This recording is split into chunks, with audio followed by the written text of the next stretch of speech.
All right, welcome back, ladies and gentlemen. It is Wednesday, and you know what that means. Wednesday wisdom. Time to read some more Wisdom of the Ages from Dr. Wayne W. Dyer. And that's a lot of W's. It's a rainy day here. I can call it, I was going to say nice and rainy. I'll take it because it hasn't been very rainy around in a long time. And so I've got the warm flannel on and got myself a warm cup of tea here. Still letting it cool down, as a matter of fact. So hopefully you've got yourself a nice warm jacket or tea or beverage or whatever it is you need, ladies and gentlemen, because today we have a fascinating subject that I think everybody has their own opinions about. And this chapter today from Dr. Wayne Dyer from Wisdom of the Ages is titled Immortality. Immortality. And the author or poet who Dr. Wayne Dyer and we will focus on here today is Emily Dickinson. From 1830 to 1886, Emily Dickinson is an American poet who spent her life in Amherst, Massachusetts. She wrote close to 2,000 poems during a reclusive life dominated by a stern Calvinist father. Like Walt Whitman, Robert Frost, and Ralph Waldo Emerson, she wrote about an inner spirit in nature and in mankind. And so, ladies and gentlemen, I think, let's see if the tea, even though it's been like 10 seconds. There we go. That'll get us going. All right, ladies and gentlemen, let's jump right into the poem from Emily Dickinson titled The Single Hound. And this again being focused around the theme of immortality. The single hound, this quiet dust, was gentlemen and ladies, and lads and girls, was laughter and ability and sighing, and frocks and curls. This passive place, a summer's nimble mansion, where bloom and bees fulfilled their oriental circuit, then ceased like these. Fascinatingly deep. It's that first part that really stands out to me, and this is what Wayne Dyer begins by saying, which is I'll begin by reading what he has said here. He says, I have always been intrigued by this poem and quote it frequently in my lectures. And he continues by saying, I feel as if I am personally delivering a message from one of my favorite 19th century poets. And I'll now go to that point that stands out to me in every one of his lectures, because that was really where I got into Wayne Dyer. His audiobooks, a lot of them are just a compilation of his lectures, or at least some of them. The ones that I got anyways. Maybe that was just my path, what I was drawn to, and so I spent at least a couple years before I ever got these books and started reading Dr. Wayne Dyer's material. I spent a couple years listening to his lectures because he's just so fun to listen to. If you haven't listened to him, please go search up Dr. Wayne Dyer and listen to some of his lectures, because he's a fantastic speaker, and I aspire to be at that level one day, whether it's here through a camera to a listener or in person. And being able to, because the point is not to get this knowledge for yourself, at least the point is for me, so that I can get this knowledge and then be able to say it to somebody when it's the right time and the right place, that it might change their entire life for the better. And, you know, it's tough to do that. You can read these amazing topics, whatever it be, philosophy, spirituality, psychology, mysticism, you know, it's tough to learn these things and then be able to turn around and articulate it to somebody who's ready to learn and become the teacher yourself. Because we're all students and teachers, I think, at some point in our journey. Now, ladies and gentlemen, that point that stands out in his lectures is this quiet dust was gentlemen and ladies and lads and girls, with laughter and ability and frocks and curls. And then, you know, I imagine him with some dust there. As he says it drops onto the stage. This quiet dust is everything. And that's another, way you could talk about being connected to the oneness that is all things. And it is also you. Wayne Dyer says here, when you look around at your body and your world through this poem, you have to admit that everything you see, everything you experience with your senses will someday be quiet dust, quote unquote. When you die, the instant after you leave your body, it will weigh precisely the same as when you were alive. And there has been debates on that. I've heard people say there's a few ounces that disappear, or it's you're the exact same weight. But the philosophy here is what we're getting at. So remember that in all of this kind of study, whether you're studying, this particular book or topics like these from different books, it's like you must remember that sometimes the definite things, whether you lose a few ounces or you weigh exactly the same to prove something spiritually, we're getting at philosophies here. Philosophies, overarching ideas that, deal with greater themes that are timeless. So sometimes we can get stuck in the details, and let's not do that. Now, I'll get back to the point. Imagine that your body is the same weight, whether alive or dead. My conclusion is that if the body weighs the same when life leaves it as it did when life occupied it, then life is weightless. Or the spirit weighs a few ounces. Whatever you want to say, it's like you cannot weigh, measure, and this is the overall arcing point here, compartmentalize, identify, or otherwise put boundaries on life, on that universal animating force. That's why in the Tao readings, one of the first ones is the Tao that can be described as not the Tao. It's like you can't compartmentalize it or otherwise put boundaries on this great force. Emily Dickinson, Wayne Dyer continues, poetically describes this part of ourselves, the part that defies the dust bowl of the material world. Scientists explain this material world as a planet with a finite supply of minerals. See, I was just thinking before I began that paragraph there when I was driving to Illinois to go to my grandfather's funeral. And, the theme that was in my mind the whole time, and I was researching Wayne Dyer, and the theme that kept coming to me was certainty.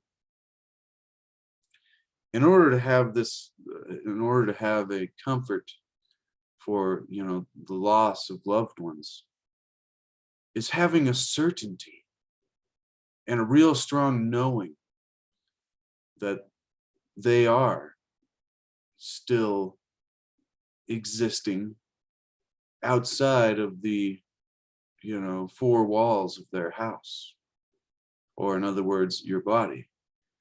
And you have to get to a certain level of certainty for the comfort of that. And then the fantasticness of that ability, to really come to some concrete holding in your own mind. Certainty. That's a key topic when it comes to these kind of things, is having a certainty and a knowing. Scientists explain this material world as a planet with a finite supply of minerals. By this, they mean that the total supply of minerals is already here on the planet. There is no outside source of minerals.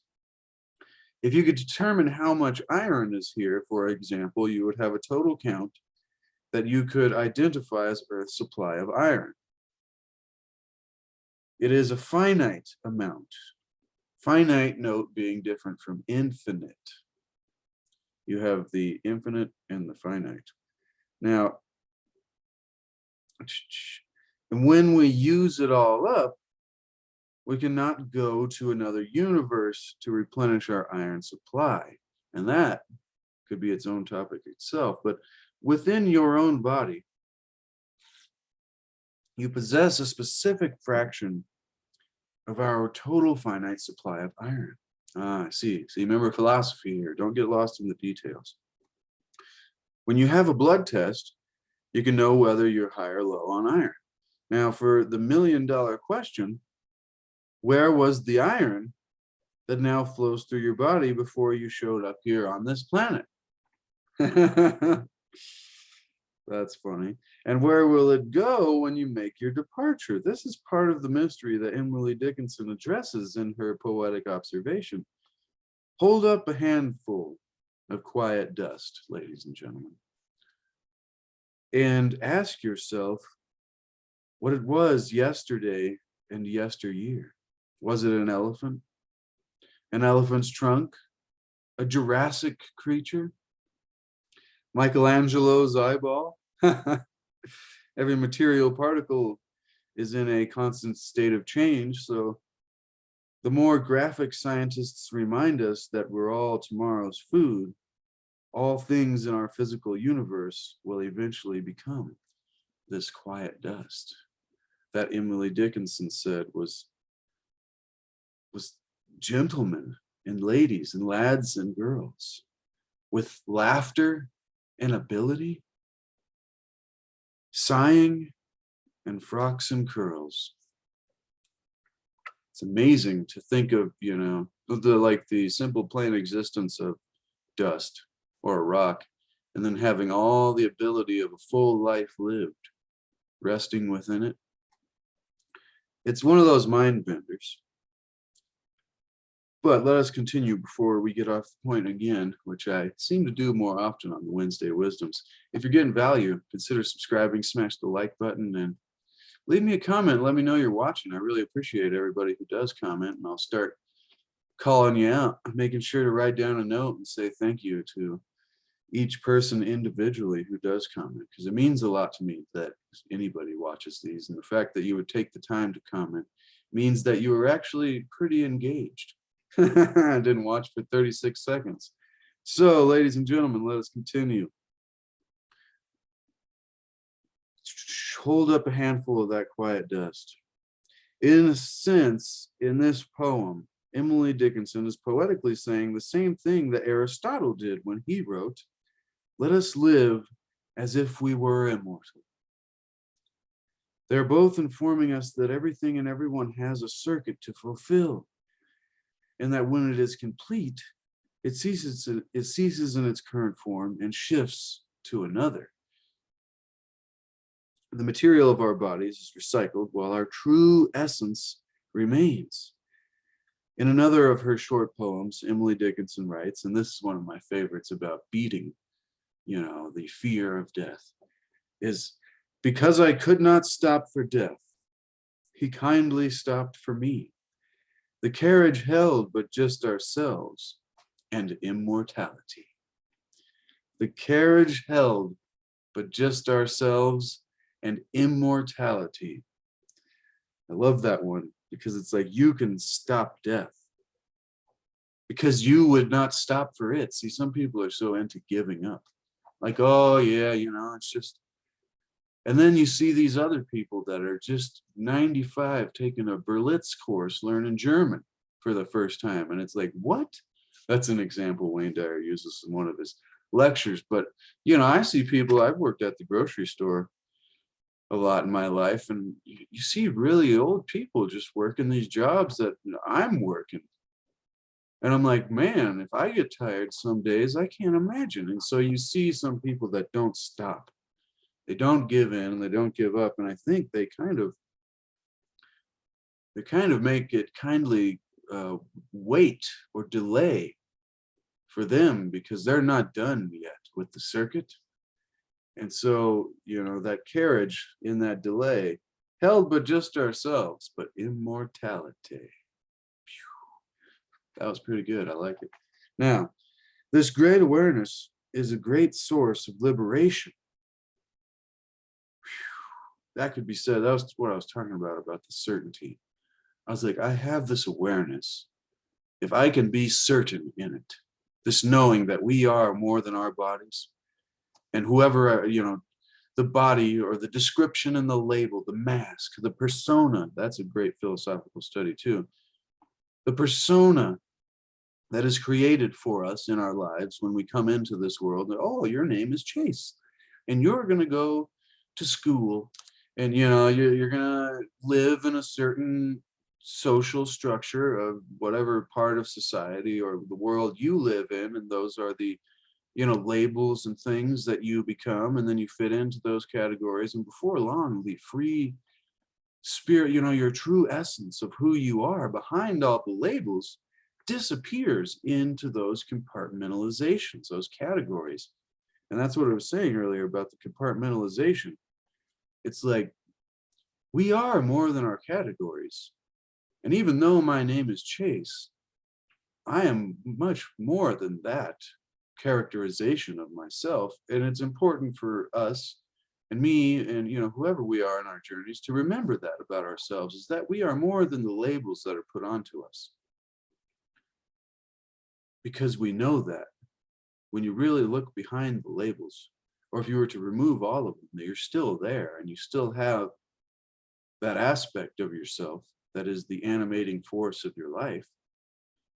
I don't know, I'm getting kind of deep. Sorry, ladies and gentlemen, I'm liking to ramble today. This must be one of those topics, but when you can get certain in that knowing that you are more than just your labels, and you're more than your physical existence itself, that awareness can be the greatest source of liberation. It is your ticket to eternity, Wayne Dyer continues. It allows you to stop fearing death. And in many ways, the death of your body can be a great teacher rather than something to fear. This can be tough. I understand. I recall being asked by a teacher in my life, Wayne Dyer continues, to sit in deep meditation. During this quiet exercise, I was instructed to imagine myself leaving my body and observing it from overhead. Then I was to move further away and ultimately actually leave the city, then the country, then the entire hemisphere, and finally the whole planet. As I observed the Earth from an imaginary position out in space, if space exists, there's so many things that are fascinating to learn about nowadays, ladies and gentlemen, I'll tell you what. But I was then given the assignment of picturing our planet, or, a toroidal field or plane or whatever you happen to think the shape is. You're picturing this, it's like you're in this thought exercise, and you zoom out of your body, like looking at the room, and you go above the building, and you keep zooming out like you can do on Google Maps, kind of, until you see the whole thing, and you're up there. And then the guru, the teacher here, instructor, says, well, I'll continue what Wayne Dyer said. At first, it just seemed too weird to contemplate. No, I was then given the assignment from the instructor of picturing our entire planet, and you could try this. Picture the entire planet without you on it. After you zoomed out and you're still in your meditation, and you picture the entire planet without you on it. It gives you that observer perspective that I was talking about yesterday in the Tuesday Tao. And isn't that just fascinating? It's like, this is a great exercise, Wayne Dyer says, for subduing my ego. The ego is the part of us that always wants to, it's the labels. It wants to win. It wants to be great. It wants to be recognized and massaged, the ego. And it's what good, his ego kept saying this, because at first it just seemed too weird to contemplate. Because my ego kept saying, what's the point? It's like, what good is an entire planet without me on it? And he goes, then I began to identify more with the part of myself who was doing the watching, becoming the observer, doing the watching with the aspect of myself who was being watched. And that's a great separation to make in your own journey, But just for this exercise of getting rid of the ego and really trying to connect to that part of you that is the spiritual version of yourself, or your higher self, or whatever you want to call it, the non-physical part, your true essence, maybe. Or maybe that's a different thing in its own right. But you would begin to think, what good is an entire planet without me on it? And then you begin to identify more with that part of yourself who's doing the watching. It's fascinating. And then the ego is the part of you that always thinks it's being watched. I've never heard it put that way quite in those words, but Wayne Dyer continues here, it is the quiet dust that we watch. And that dust is what our ancestors were actually made up of chemically. But the watcher needs no chemicals, no dust. When you become the noticer, full time, you will completely lose your fear of dying. Your essence was never born and can never die. Eternity is not something that you pass into, you are already in it. In other words, now is eternity. So be here now, as Ram Dass says. I said it the other day. I was like, this is it. I was kind of like thinking these thoughts, zoning out as I was working, and I was looking at different people living their lives. I was being the observer, and I was like, wow, this is it. This moment.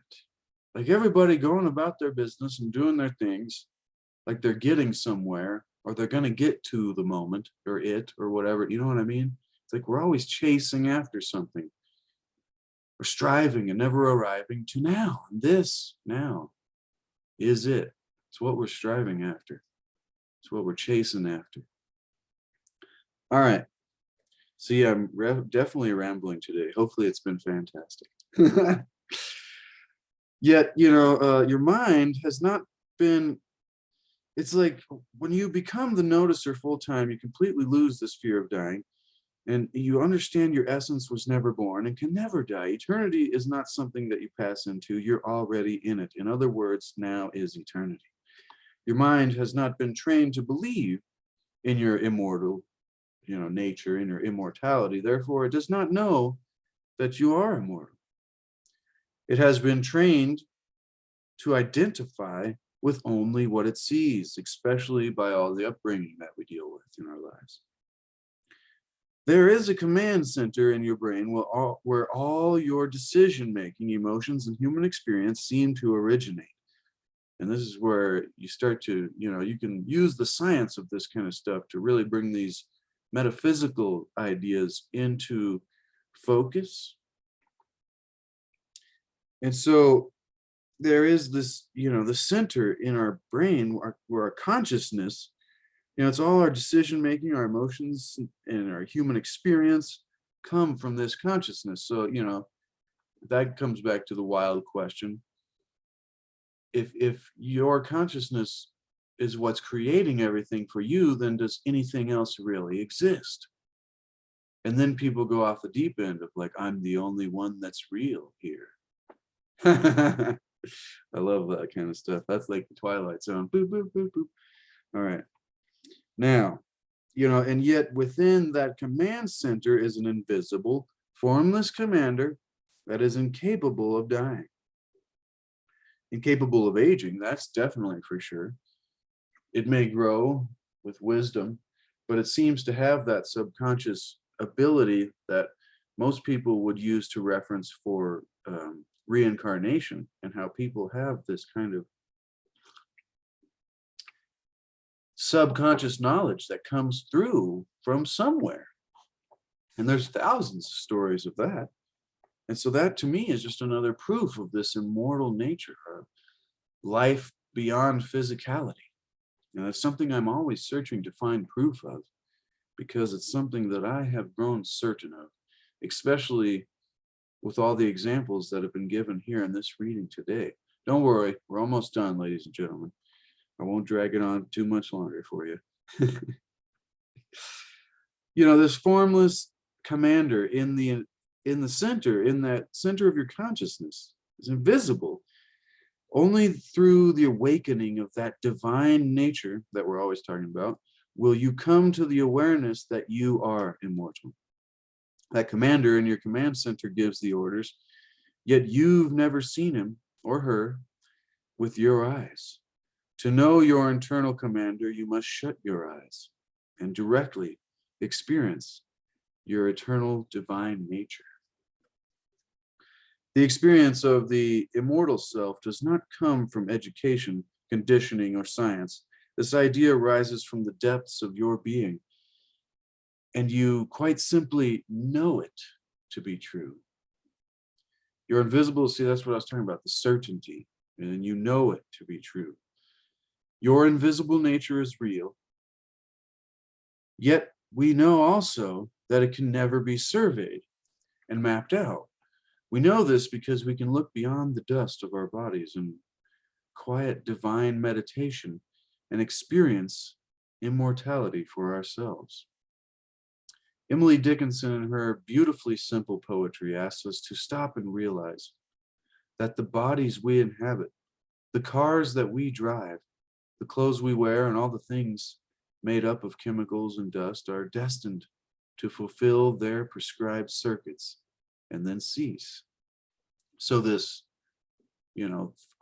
false fear, this death, quote unquote, that we've come up with is what we call the cessation process. But that which is beyond chemicals is free to ride forever in the carriage with you. Yes, you, and immortality as the only passengers, ladies and gentlemen. That's so beautifully put. If that doesn't bring tears to your eyes, then you'll have to come back to this video when it's time. That thing that we call the cessation process, this false fear of death that we've created. But that which is beyond chemicals is free to ride forever in the carriage with you. Yes, you, ladies and gentlemen, and immortality as the only passenger. You can have a more direct experience of what Emily Dickinson wrote about if you practice the following suggestions. And this is why I recommend that you get these books, and this is why I link these books below in the description so you can have them on your shelf, because at the end, have them on your shelf and use them for yourself, ladies and gentlemen, because at the end of each of these chapters, whether it's Living the Wisdom of the Tao or Wisdom of the Ages, there is recommendations in ways that we can take these, metaphysical, philosophical, spiritual, in the clouds kind of ideas and put them into our own life, practically. And, it's funny, before I continue, that I might not have renewed the Amazon affiliate thing. So my links, I'll have to check on that. Good thing I reminded myself. Now let's continue into this. You can have a more direct experience of what Emily Dickinson wrote about if you practice these following suggestions from Dr. Wayne Dyer. Number 1, use your own death as a teacher, a companion that is always with you. Imagine that you are talking to your dying body from a perspective of acceptance and love. And he's not talking about like when you're on your, like right now, or when you're 16 years old or 60 years old, however old you are. Like I never used to have, like all the things that I have. My body is aging. I have aches and pains I never thought I would get before. And I'm only 30, ladies and gentlemen. So, but see, that I think it was important for me to say that no matter what age you are, recognize the aging of your body. And imagine you're talking to it from a perspective of you are not it, but you're like sharing it, you're occupying it. It's your avatar. It's your, vehicle or house, your temple. It has been referred to as that in some places. Now, and you look at this with a perspective of acceptance and love rather than fear, most importantly. Remember that death is experienced only once, but if you fear it, You will die in every minute of your life. So stop fearing it. Use your death as a reminder to live more fully each day. And I have a book over there on the shelf called, well, I don't know the exact title, but it was written by a guy who did Zen hospice. We'll read that in a future series. And it's all about that exact line right there, how death can teach us about living more fully day to day.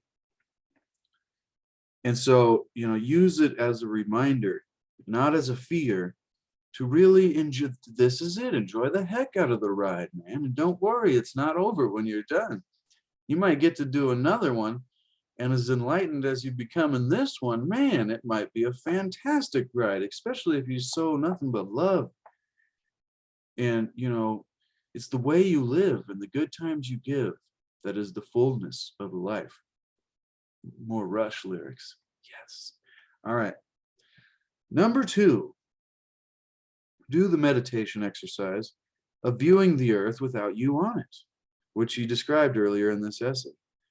This will help you shift your allegiance and your identity away from what you notice to the immortal noticer that is always within you. That's a deep one. Wow. It's just like, number 2, sorry, we just did that. Number 3, remind yourself. I hope you're getting a laugh out of this, ladies and gentlemen, because it's been fun for me. And these topics are kind of heavy sometimes. So I've been trying to bring the levity. Now, remind yourself, this is number 3, that all the time that passed before you showed up here did not cause you to be filled with fear and anxiety, nor will the same time after you leave this body be any more troubling. Remember, from nowhere to now here, back to nowhere. But I don't like that, because nowhere sounds scary. I think that's what scares us a lot of times, the idea of nothingness for eternity. It's like, I think we're going to pop out of our bodies and be like flying around mystically. If you've ever seen concepts of what are known as wisps, I don't know, sorry. Number 4, ladies and gentlemen. Remember the last words of Robert Louis Stevenson. If this is death, it is much easier than life. And also these final words of Thomas Edison. It is very beautiful over there. Indeed, it is just dust returning to dust, while the eternal remains. This awareness, ladies and gentlemen, is your ticket to eternity. Bones and knowledge. I hope that one really sinks in. This awareness, this certainty of this kind of understanding brings great relief, great peace. Because once we get past the fear of death, and the overwhelming, we can mourn the loss of loved ones, but the overwhelming, just not being able to take it, not knowing that we do go on to greater, higher levels of existence, and we're increasing our levels of love, our levels of consciousness throughout the journey. And maybe it is, as some people say, just a training ground for where it is that we're going. But anyways, before I continue to drag it on, ladies and gentlemen, I'll leave it there. I think that was a beautiful read for the day. I hope everybody gets value, whoever spends time here with me and Dr. Wayne Dyer and Emily Dickinson. And, next week we got Robert Browning. It's just fantastic. So many great authors, so many great philosophical and spiritual concepts that can really help us get to a higher quality of life, ladies and gentlemen, because we're seeking to achieve and maintain happiness through enlightenment, through a greater awareness, through a greater understanding. And, we're seeking to do that through researching the great wisdom, the wisdom of the ages. So once again, ladies and gentlemen, expand the description, get yourself a copy of this book to help whoever it helps, You know, we're out for helping everybody to help ourselves. And leave me a comment. Let me know what you thought about this. Also, if you'd like to get one of my landscape paintings, which is behind the flower at the moment, there should also be a link to my Etsy shop on there. I just renewed a bunch of them, probably got over 40 listings on there. And I love you, ladies and gentlemen. Thank you so much for watching. We'll be back next week.